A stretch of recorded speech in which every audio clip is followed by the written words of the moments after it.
is the function of the Attorney General actually to do that, you know? And Kenyans should listen to this. These are facts.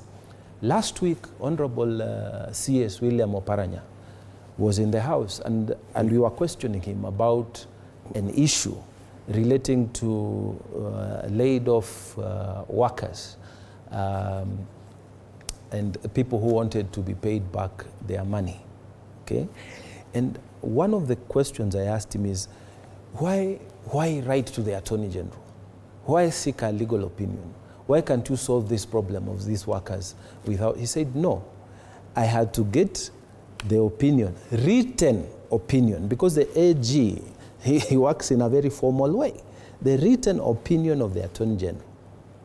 Now, he says this related to the Adani deal, and he talks in a very casual manner. Now, if I were him, I would say, this is the opinion of the Honorable Attorney General. You cannot enter this agreement. And I'm writing to who? I'm writing to the Minister for Transport and Communication. Okay? And I have a copy of this.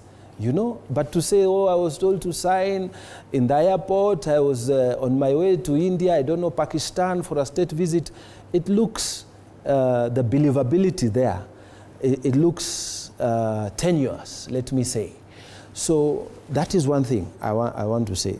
The second thing is, if you are the Attorney General and you feel very strongly that your client, in fact your main client, is not listening to you, and then you feel that he's not even fit, he's corrupt and what, yeah? And then the same person gives you an appointment as the CS Public Service, and quickly you go, you take it. At that juncture, if you are honorable as you want us to believe you, you should have come out and told us, no, look, I have given my legal opinion, here it is in writing, I don't agree with the way Ministry X is doing things, Ministry X is doing things, Ministry Y is doing things, the President is doing things or whatever. So for that reason, I'm unable to continue as Attorney General, or I'm unable to take any other position.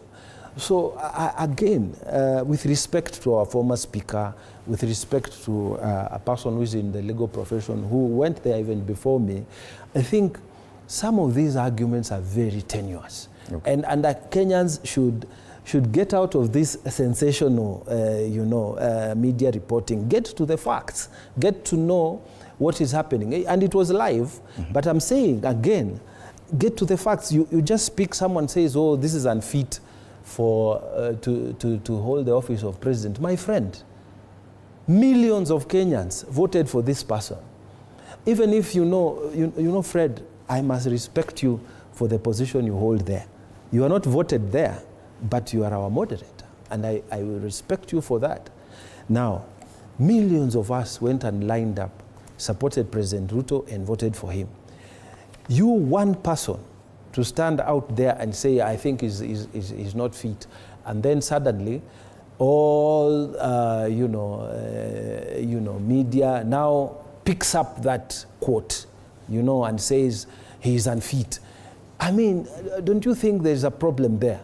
Does it mean just reporting what someone, a former cabinet secretary, talks about? But does it mean why give so much weight to a person? I've raised two issues there, and you don't scrutinize. Even those guys who are interviewing the person there were not asking these questions. What is the role of the AG? But he said those things either way. Bwana Makali Mulu, do you think these are statements we can ignore? Fred, what you try to do, you escape the critical questions I'm asking. And probably there'll be an opportunity to critically interrogate those. I'm trying to say this, that you cannot ignore the will of the people and say only one person who says somebody is unfit, that is the person that... Bwana Makali Mulu, what's your assessment of this? You know, Fred,